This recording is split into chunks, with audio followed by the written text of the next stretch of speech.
Hey guys, how's it going? This is going to be Matt here, by the way. This is going to be a little, I guess, collection video. I got the idea from Vinyl Fury, one of my favorite channels on in the VC. He just goes through his collection and just goes through it alphabetically, showing some stuff that maybe he owned before making videos and maybe didn't, in his vinyl editions videos, just going through it. So I'm going to start really quick. I've tried this. This is the third time now. I've kind of run out of time for whatever reason. My computer just kind of dies. So this is going to be A and B. Is probably my biggest portion of my collection. First up, the first two, American football. This one is I think they're both self-titled, to be honest. So this is their first one. This has three tracks on it. This is from '98 on polyvinyl. And then their second one, this is I guess their full length. This is probably the more popular American football release. I think this was it for them off the top of my head. This is another polyvinyl. I'm pretty sure this is it. They've stopped making music together. This is Mike Kinsella, who's in 6,000 different bands. But probably this is my favorite that he's in. A big fan of American football. Definitely recommend them. Next is Animal Collective's Merriweather Post Pavilion. It's kind of a tongue twister. This is probably the only Animal Collective album that I like. I should put this down a bit. There we go. This is the only Animal Collective album that I like. Everything else is kind of too crazy for me. But this is like their pop album, and I actually really enjoy it. Next up is Anti-Flag, A New Kind of Army. This is, I think, a re-release. I think the album came out in '05, or actually, I think earlier. Maybe the reprint was '05. This is a band I liked in high school, not so much anymore, but I found it cheap online, so picked it up. It's not a nice white vinyl, so that was just a plus. Appleseed Cast's Illumination Ritual. This is from 2013. I personally really liked it. I know it didn't receive great scores from reviewers, but I personally liked it. I'm a big fan of their stuff. This is more of a straightforward album. They've kind of experimented more in the past, but this was pretty much just straightforward. But I liked it. Arcade Fire's Suburbs is my favorite Arcade Fire album. It's the only one that I own. I have to get some more. But this is just fantastic. I think this was the album that they released when they won a Grammy. I'm not sure, so I guess don't quote me on that. But really enjoyed it, and definitely my favorite Arcade Fire album. I like the one that they released this year, but haven't picked it up. Next is At the Drive-In's Relationship of Command. Definitely one of my favorite albums of all time. It's just from start to finish, it's fantastic. This was their last release as a group. I think they reunited for a performance last year at Coachella, but no new music is on its way. This is fantastic. This was the 2013 Record Store Day release last year, so yeah, amazing. This is Atoms for Pieces, Amok. I think that's how you pronounce it. One of my favorite albums of the year last year. I'm a big Radiohead fan.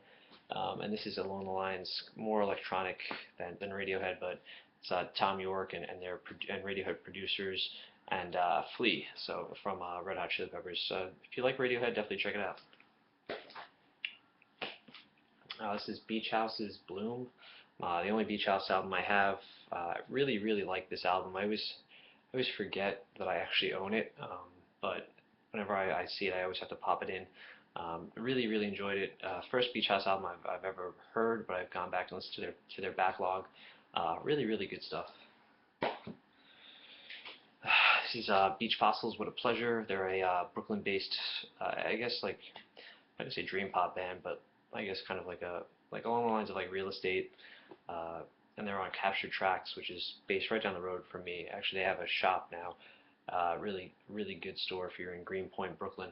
I live in Queens, but yeah. So this is What a Pleasure. It's like a six song, I guess, EP or close to an LP. But yeah, check them out. This is Beach Boys, Endless Summer. This is like just a greatest hits collection of their stuff, which is really creepy artwork on the front. The Beatles section of my collection. This is the Blue Greatest Hits from 1967 to 1970. I love having this. It's just a great to have all their top songs on this is a double LP. I love late Beatles stuff. As a kid, I always liked their earlier stuff, but I love their older stuff now. But this is something new by the Beatles. I think this is an original pressing. I'm not sure. Maybe not. I don't know. I don't really know too much about that stuff. Magical Mystery Tour. Nothing really else to say. I'm gonna try and get through these fast. Abbey Road. This is the 2009 or 2010 reissue, so it's not original. Meet the Beatles, their first debut album in the States. It's good to have. So they have 5 Beatles albums. This is Blink-182's Take Off Your Pants and Jacket. They're kind of the band now. I don't listen to them too much, but they're kind of the band that opened the door for me in my early.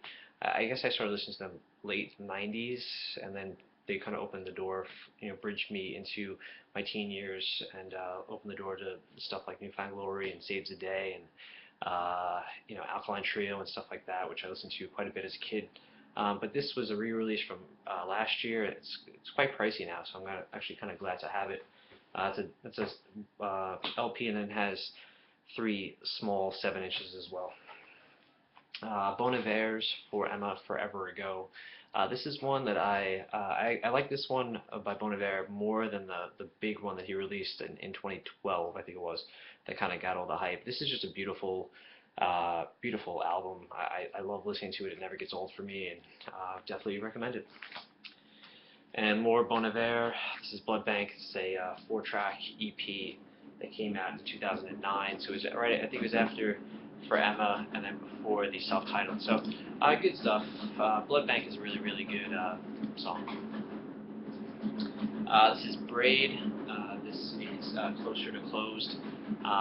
They're on polyvinyl. I buy a lot of polyvinyl stuff. Good band. I like Hey Mercedes more, which is most of the guys from this band, but good stuff nonetheless. And another Braid this is Age of Octane. Trying to get this done quick. This is Brand New's Daisy. Being a kid from Long Island, growing up in the 2000s, they were kind of necessary to listen to, and this is probably my least favorite album by them, but still very good. What I like about them is that they never kind of make the same album twice. They always kind of progress, so good stuff. And last 2, this is Bright Eyes, as my phone goes off. This is Bright Eyes' Fever and Mirrors. Really good album. This is a re-release, a reissue, I guess, from a couple of years back. The original album came out in 2000. Really, really good stuff. I love the packaging with the mirror and everything. And finally, this is Bright Eyes. I'm Wide Awake, It's Morning. This is actually the first Bright Eyes album I listened to, so that might be why it's my favorite. But I love just Connor and his guitar more than the whole band is there with drums and stuff. But this came out the same day that drawing a blank on the name, the Bad Album by Bright Eyes. But this is fantastic, and I love it. So that's it, guys. Thanks for watching, and I'll make next up is going to be C, D, and E. See you later.